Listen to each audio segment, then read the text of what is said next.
Thank you so much. This is the first ever live taping of the Paycheck podcast.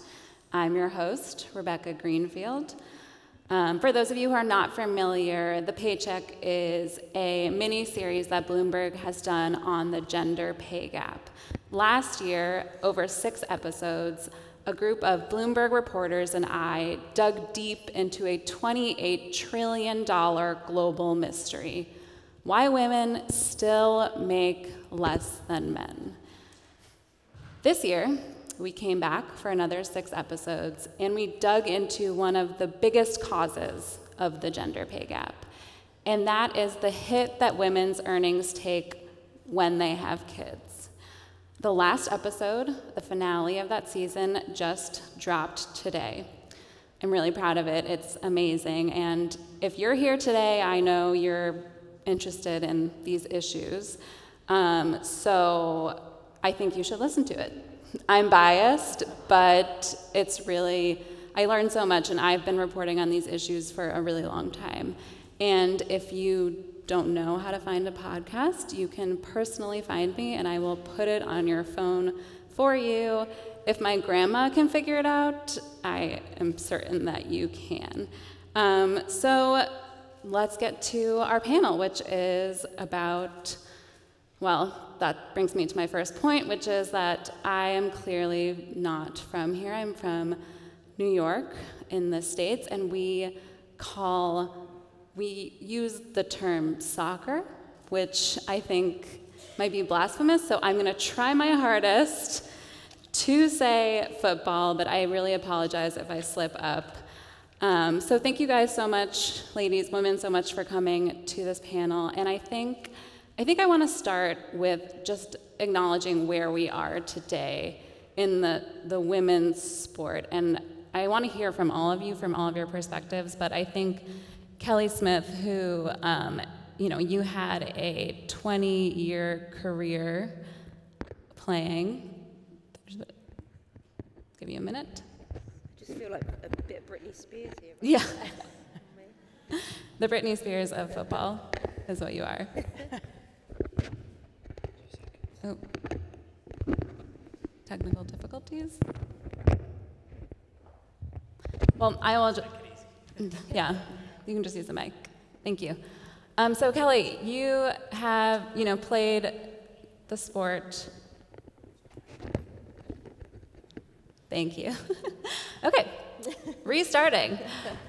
So I want to start with where we are in the sport today and where we've come from. And Kelly, you played for decades, and I think I want to hear from you how far we've come from a player's perspective. What did it used to be like, and what is it like now for women playing in the UK?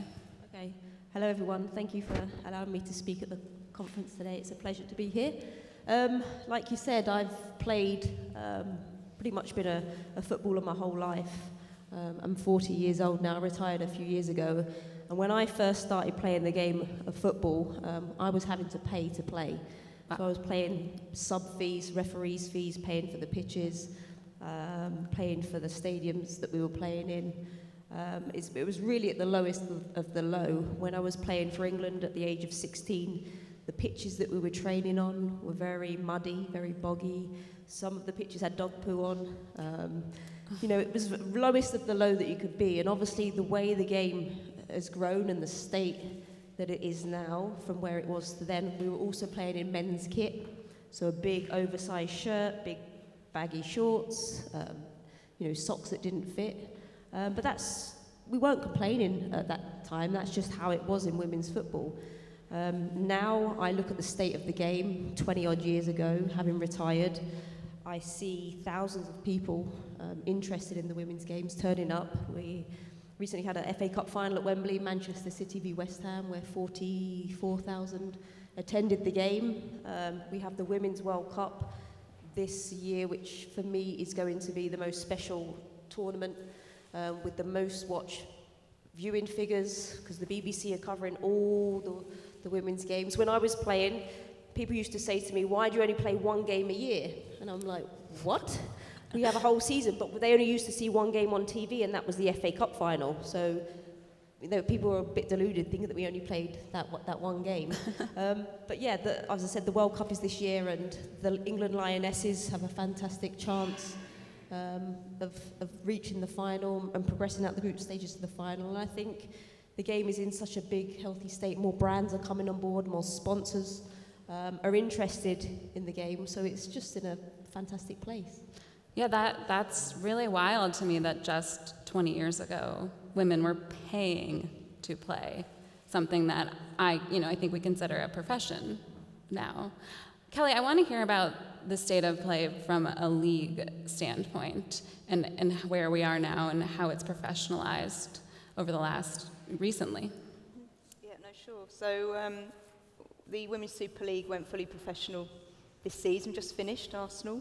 Kelly's ex-team, so smile at that. Arsenal just won the Women's Super League. So first season of fully professional. Sitting below that is a semi-professional tier. So it's the first time, really, that I guess girls can look up and see role models like Kelly and think, wow, I can be, like the guys, I can be a professional footballer. I can see that journey through schools, through clubs, through our England youth teams and become a professional footballer. Where we are, I know the topic's gender pay gap. I can't think of an industry that's a starker difference, if I'm honest, because we know here that men's football is a multi-billion industry. It's not just women's football, women's sport has had over the years, recent stats, I think had something like 1% of sponsorship deals, women's sport here, of a multi-billion sports sponsorship industry. But it's shifting massively. So we've gone professional. We've brought in Barclays as our title sponsor for next year in a record deal. It's the biggest investment by a brand in women's sport in the UK. We're starting to see the clubs bring in commercial partners as well to help transform the women's game and make it more sustainable. I guess we're on a journey. We've moved massively from dodgy pitches with dogmuck. But yeah, it's... Yeah, it certainly sounds more professionalized. Yeah. You mentioned the pay gap, and in the UK, you guys have pay reporting, which we don't have in the US. And I know Bloomberg's reported that the biggest gaps were the football leagues. Yeah. And I mean, they'll say it's because, the men's players and the coaches get paid a lot of money. And we're like, yes, that is why. But Lenah, you mentioned Barclays, and I want to talk about that more, but what is the interest from brands and sponsorships and the business interest now, and how has that developed recently? Yeah, I mean, I've seen such a change. I mean, I'm also American, clearly, and I came over here about 10 years ago, and so I started my sports career in the US, and it's been really interesting to start it over in the US with the WNBA, and then obviously move over into this market and be very close with women's football. And it's gone from, when I first started in this industry, as being a vanity investment at the time, and a decision maker or someone from a brand would say, you know what, I'm investing in men's football on this side of the fence, but you know what, to feel good, I'm going to do this as well. And the heart wasn't into it. I'm sure you guys saw it. They wouldn't put any resources behind it, but they had it in their sort of repertoire of things they were doing to feel good about themselves. And we lived that in the US with the WNBA, where they forced the NBA partners to invest in the WNBA. And when it came time for renewal, funny enough, somebody else would be in position and those deals wouldn't be renewed, right? And so they weren't doing anything for the game. But what we are seeing now is a real start and a real investment by brands, understanding women's sports, understanding how to engage with it, understanding the value of it. And it's not for everyone, but it's for some brands who believe in growing the game and are useful to the game and growing the integrity of the game. Those are the people we want to see there. And we're seeing more and more of those players, call it Visa, call it Coca-Cola. Such excitement around the Women's World Cup coming and really coming to light. Yeah, I'm wondering what any of you think has changed with this Barclays deal. How did you make that happen? How did you convince them, if that's what you had to do, to make this kind of investment? Yeah, we've seen 7 brands come in over the last year to invest in women's football across the Lionesses and the Women's Super League. Obviously, Barclays is our record deal. I think, first of all, there's a big audience for women's football. So I think there's a myth that there's not a big audience Women's World Cup coming up, 750,000 tickets sold, 4 million people watching the Women's Euros here. When it was on Channel 4, it's on BBC One coming up. You know, multi-millions of people will be following the Lionesses. We're seeing big audiences for the Women's Super League. We're seeing growing attendances. So there's a big audience potential out there. You know, the Euros global audience was 150 million people watching. So I think there's a big audience. I think also, in terms of the brands, if you take Barclays, they've been a big sponsor of men's football historically here. They want to be an inclusive brand and be demonstrate their commitment to diversity, great track record in helping develop men's football. Women's football seemed like a great fit for them. And also what I'd say for brands is it's not really a cluttered market. So if you come in now, you can really help transform women's football and really do something positive and really get that kind of breakthrough, because it's not full of sponsors. So, you know, we saw, I mean, the announcement on Barclays went global. You know, absolutely huge reach, because here's a brand who are really going to help shift what has been, you know, such a kind of male-dominated male industry, and give women the chance to be professional footballers and really help raise the profile of what are fantastic role models with fantastic stories and really engaging stories. So actually, do you know, it wasn't a hard sell at all. I'm wondering, yeah, what do you think about that, Lenah? How do you think brands are, a brand like Barclays, why do you think that they're getting involved in the sport now? I think they truly are starting to understand the value and how it's different from the men's. If you want an easy buy, if you are a new brand and you want to hit, sorry, yes, the audiences are growing, but compared to men's global football, it's a very easy buy. Champions League buy is very easy, right? You're going to get everyone under the sun and spots and dots, but you don't have that engagement. And I think brands are starting to realize in this new world how important engagement is, how important storytelling is. Brands like particularly the Visa and the Coca-Cola, nobody else needs to know who those brands are. Everyone knows who they are. But we have a thing where we have a tool we use with some brands is, are you known, are you liked, are you loved? And you make your decisions based on where you want to be. Not where you are, but where you want to be. And I think that is actually becoming practical and commonplace brand speak, where it's not just media buys that are the sponsorship investments in sports, which, to be fair, when I first got to the UK, that was really the big driver investing in football, was the media money and the media dollars that you get on the boards. And now it's about people realizing who those people are and the stories and how that makes them be loved, because it's so much passion around it. That's something that has really impressed me coming from the US to here, is that the real passion around the teams is not something, the closest thing we have in the US is probably college sports, that is so tribal like this. And I think brands are understanding that. It's not their only buy, and you don't make an entire platform, but we were recently advising a brand on how they've invested in football, men's football. They have their own platform, but they wanted a what's next and a so what, and how do they really grow the game. And to your point, they can make a bigger impact in women's sports. And if it's an extension to their platform, then all of a sudden you're not reaching half the audience, you're reaching maybe 3/4 of the audience, where you have an opportunity to. I mean, women are 80% of the buyers in this world, and 1% of the dollars now are actually spent on women's sports. So it's quite interesting how the evolution and the education is finally starting to pay off. Yeah, I do want to talk about pay, and I know, in the US, the women's team is suing for equal pay. I think the conversation here is very different.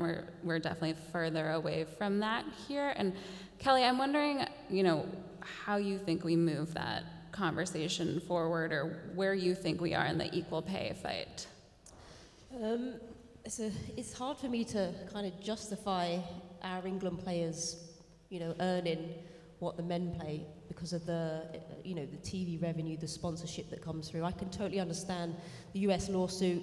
They generated more profits and revenue than the US Soccer Federation. They had larger audience and played more games than the men. The women have also won 3 World Cups, 4 Olympics. We're really good. And the men's team have only just won one knockout round game in the World Cup this generation and failed to qualify for the World Cup last year. So I can see where they're coming from. They're in a different place because they've been successful. Our Lionesses haven't had that success. And I know a lot of I have a lot of friends on the England national team and played with them over the years. And right now, it's for me, it's not about them earning millions, because there's not millions to be earned within the game, as I said, because of the money hasn't been in the game. They want to grow the game. They want to be the faces of women's football. They want to inspire the next generation. They want to grow the game, and I think that's what we want as female athletes, to inspire the young girls. They want to be role models. So when a 5 or 6 year old looks up and says, I want to play football, then you can see Steph Houghton, the England captain, or Fran Kirby, and be like, I want to do what she's done. I want to do what Kelly Smith did. And that is so more important for these generation of players. It's not to say that in future years they won't be earning more money. I hope they do. But right now, they're on centralised contracts through the FA. As I said before, we were paying to play. But these players now are fortunate enough that the FA put them on centralised contracts, and they earn a salary through their club too. There's money to be made, obviously, in France. I know a lot of the players are on some decent money there. But right now, for me, the players aren't about money, if that makes sense. Yeah, and I've seen the argument that the team in Lyon, I know that they push for a lot of equal treatment, and then their team does better also. I don't know how you guys feel about that argument, where it's like, if we paid better, the game would be more competitive, the team would be better. Do you think that's driving any salaries? Yeah, I think, well, just going back to the US one, obviously that's a dispute that's about the US national team as opposed to club football. And, right. And here, the England male players give their England money to charity because their money is earned in club football. That's where the kind of so it's a very, very different setup here.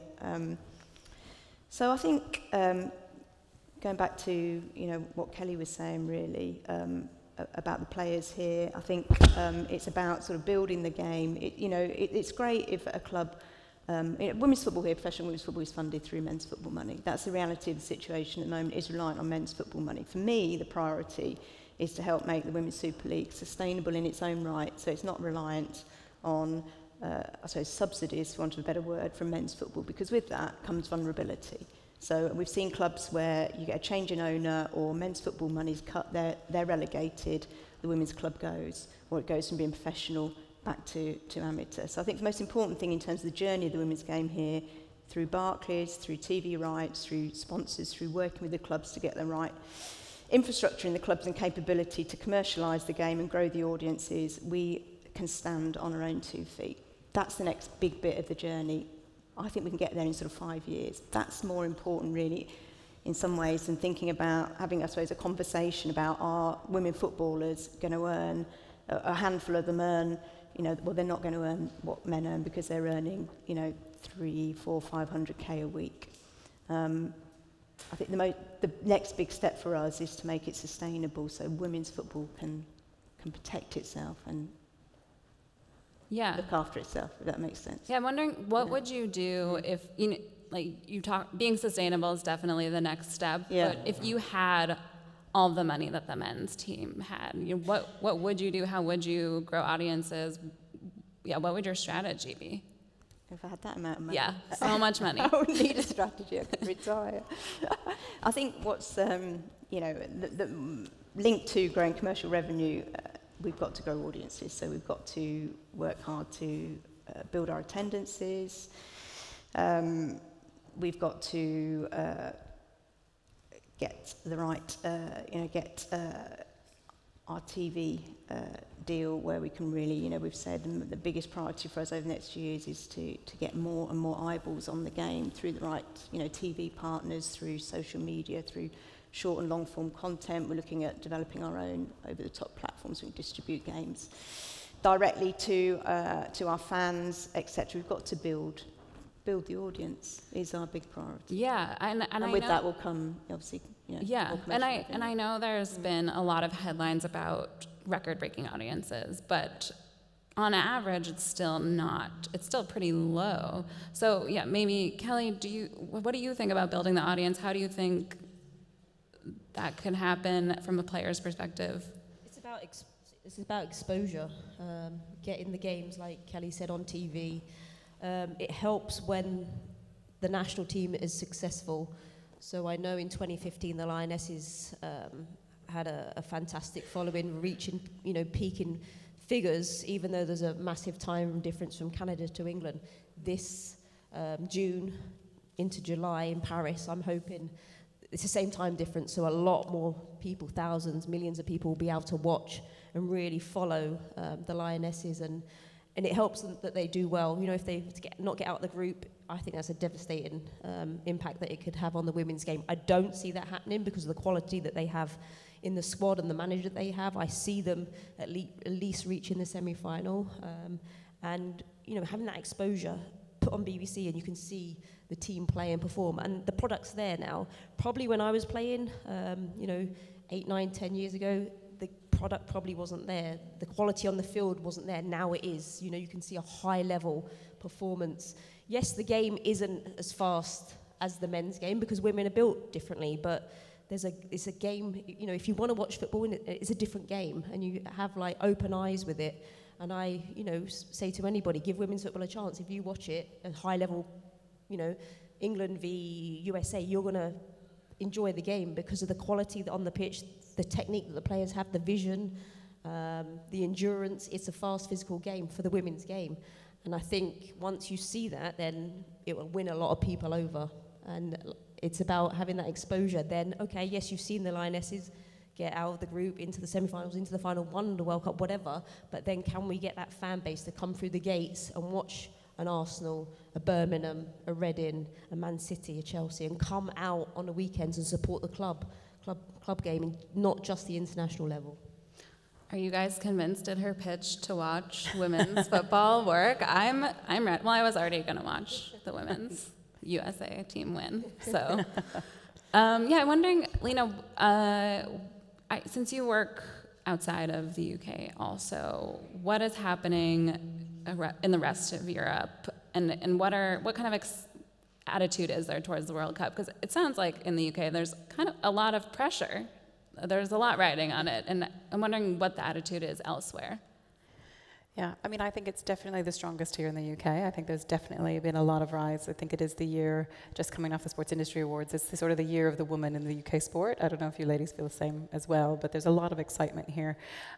I do see it in other markets. A lot of the company I was just talking about, that was in Germany. So in Germany, in France, in the sort of major football markets in the continent, there's real interest in it. And from my opinion, I also think it's appealing beyond women. It's appealing to sports fans. That's how tennis did it. If you look at the respect for women's tennis, it comes from a great game. It comes from people being exposed to that. And, men are the first to say that will be when I think we've really succeeded in driving the audiences, is when we're not only appealing to families, we're not only appealing, to the women because we're supporting other women, we're appealing to the sports fan. And then I'm seeing, you see these grassroots programs happening in these other parts of Europe as well. So I think having the Women's World Cup in France, having sort of this really sort of year of the woman, we have to, I think the one challenge, which is a bit controversial, is that we're going to have to fight against a little bit of the Me Too reaction that's going on right now, and have them focused on the sport and focused on the beauty of the sport. And we're not watching women's football; we're watching beautiful football. And I think that's something that's really important. Is that it's not just at a big event or moment. It's not watching it because it's women. We're not investing because it's women. We're investing in the sport and the participation for both young boys and young girls to grow the game. You brought up tennis, and I was talking to the sports reporter who I sit next to, and he was saying that women's tennis actually brings in more viewers than men's tennis, but they still get paid the same. And I was telling him that if it were reversed, that the men would be saying, well, we get more viewers, so you have to pay us more. But it's an interesting paradigm to think about, I think. And I think in tennis, they've been having this conversation for a lot longer. Yeah. So you all kind of mentioned this grassroots movement, and I've read about this where it seems like there is more of an effort to have youth sports and appeal to younger women. What is the role of that in building up the game? I feel like in the U.S. that is part of it, why there's some success there. I would say that one thing that we're behind, and you guys are obviously much closer to the participation side, but where we don't have Title IX over here, and I think that really gave a boost to women's sports in the US. That is for everyone. When you have in university a number of men's sports, they have the equivalent number of women's sports that are funded by the universities and the academic institutions. And I feel that from my experience, there's a lot less emphasis on women being active in sports, and it's not as cool as it might be in the US. It's coming, and I think the Lionesses and women's sports in general are getting farther, but I think they are behind a little bit because there's not that legislation and that emphasis culturally on women, but this is from an outsider, so take it with a grain of salt. Yeah, Kelly, I remember reading, and correct me if this was wrong, but that you were kicked off a co-ed team when you were younger. I mean, that's certainly different than what I know of growing up in the US. Yeah, I was age 7 years old, and I was the only girl playing in my town, and I joined a local boys team, and I had short hair back then. I looked like a boy. I was a tomboy, and I was scoring 6, 7, 8 goals a game, and then, dribbling around all the other players and scoring goals and setting up my teammates. And word got around the town that there's this fantastic player called Kelly Smith. Isn't he amazing? And I was getting all the headlines in the papers and everything. And then, obviously, the more games that we played, it got out the fact that I was a girl. And it wasn't the players, my teammates, or the other boys that I was playing against. It was the opposition's parents that had a problem with the fact. I mean, I was 7 years old, I just wanted to play the game, but it was the parents that actually stopped me from playing. They sat down and they said that I couldn't play anymore. They wouldn't field a team against the girl. So my dad had to sit me down and say, Kelly, you can't play football. So I was upset. I said, let's find another team. So went across town. Same thing happened, scoring, making a name for myself. And then the opposition didn't want to play against the girl. So at a very young age, I faced a lot of adversity then, and being told that I couldn't play, and it's the wrong sport for me to play, go play netball. But I was just so passionate, and I knew I had a talent and a gift. I wanted to play football, and no one was going to tell me that I wasn't going to play. So I actually found a girls' team to play on. We had to travel out of town, an hour away for training and games, and it progressed from there. So, there's been setbacks in my career where if I would have listened to those parents and saying that I shouldn't play football, I wouldn't have reached the heights that I have over the years, and, played for England. That was always a dream of mine. Yeah, what are the opportunities like now for young girls who want to play? I know that it's different. Yeah. Any Kelly can answer. I thought you a second ago, and then I realised you were talking about top-level playing, and I realised you were talking about the other Kelly. It's hugely different now. We've got girls' football teams and women's football teams right across the country. It's about 6,000 girls' teams. I think the first count, when I came in working in development years ago, we found about 80 teams in the country. Between 2.5, 3 million girls and women play some form of football in this country. There's still more to do. There's still some schools, remarkably, that kind of segregate their PE provision based on gender, which I find still incredible in this day and age.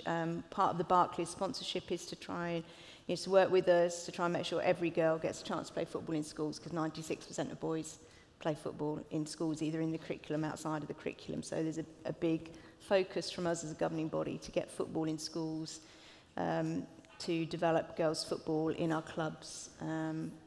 Last year we set up 800, they're called Wildcats, clubs across the country that specialise in 5 to 11-year-old coaching for girls. We're seeing a phenomenal growth. Obviously, the profile of the game's helping. I think that one of the big differences between us and America is that we've had a lot of cultural barriers over the years to break down around what is deemed a girls' sport and a boys' sport. So I always used to like my job when I was development director for the FA as probably what it'd be like to try and work in American football, promoting women's American football, whereas in the US, soccer is seen very much as a girls' and boys' sport. We've had to break some of those kind of cultural barriers down. They are breaking down because of the visibility and profile of the women's game now. But it's been a slog. But now this generation have got huge opportunities to play, which is fantastic. Yeah, I definitely think that's one of the differences that I've noticed, where I think because football in the U.S. is not as popular, it's been easier for the women to succeed because they're not fighting. I think if this were like American football, the women would have a harder time. But there's room for them there, and there doesn't seem to be room room here. And yeah, you mentioned these stereotypes that you have to fight against. And Kelly, I know that you do commentary now. Do people accept, you as an expert? I mean, obviously you're an expert, but there is definitely still a lot of sexism. Yeah, there's certainly now more opportunities for myself and some of my former colleagues that have retired, that have come out and put themselves in the limelight to commentate on men's football. It's been a difficult task for us. We have all the experience. We've played in World Cups, we've played in Olympics, European Championships, we've played at the highest elitist level. But there are still stigmas about women commentating on men's football. I worked in 2017 for Channel 4 in the Euros, and Michael Owen and Jermaine Genius commented on women's football. So I don't see why they can comment on our sport and we can't comment on their sport. As I said, they've played at the highest level in their sport, we've played at the highest level in our sport. We have given our whole life to the game. We understand the game. We've played under fantastic coaches. We have strong, valid opinions. It's just a small minority of the trolls that you get on Twitter and Facebook that tell you to get back in the kitchen and you should be doing the ironing and, very disrespectful. And Alex Scott recently has come out and said she was majorly trolled and gets it on sexist abuse on a daily basis. I've got it on a daily basis when I work for BT Sports Score. And you look at it and you read it and it does hurt you. And I think you have to have quite a strong skin just to bat it away. But I was struggling for a little bit. Dealing with those comments, it sticks in your mind, but you have to push it away and realize that you are respected within the industry. The pundits that you sit alongside value your opinion. And it's good to have a little debate. If you disagree with me or if I disagree with you, it doesn't mean that I'm any less than you just because I'm a female. I've got a strong, valid opinion, and I want to put that across. So, there are opportunities, like I said now, for women that are retiring from football to come and step into the women's game and the men's game. Also, as someone just to note that the trolling is awful, and I feel like any woman who is a public figure has to deal with this, and it's like a part of your job, and we should get paid to deal with that. So I'm so sorry that you have to deal with that on a regular basis. But with the World Cup coming up, to turn to something more exciting, you guys are the experts. So for our new fans, who you're all going to be watching, what should we look out for? Who is going to, give us the insider's take? I thought you were going to ask us who's going to win there. And I mean, I was shuffling down my chair. As I said, England have a very good chance. They've got youth, they've got experience, they've got a very young, hungry manager. They won the bronze medal in 2015 in Canada. Reaching the semi-finals. They're going to want to do one better. They have the experience now and the winning mentality. They won the She Believes Cup in America when they played against all the top nations. They won that. So the mentality now is there within the England squad. Germany are always a strong force within football. When I played for England, we never beat Germany, which really still grinds on me to this day. But the USA, number one in the world, won the last World Cup. It's hard to do it back-to-back, but they've got a fantastic coach in Jill Ellis who is more than capable of galvanising that squad. Japan are a fantastic side. Holland, there's just so many now. When I was playing, there was probably 2 or 3 nations that you knew would win. But now I'm saying 5, 6, 7 nations. Holland won the Euros, they're an outsider. Sweden, these teams now, it's just so good to watch because before it's a little bit predictable, but now you can look at the national teams and think you can win it, and it makes it exciting for the fans to engage and support the World Cup. Yeah, so now you all can go to your World Cup parties and you'll have the insider's take. Well, I want to thank you all so much for coming and talking about this, and we really appreciate it.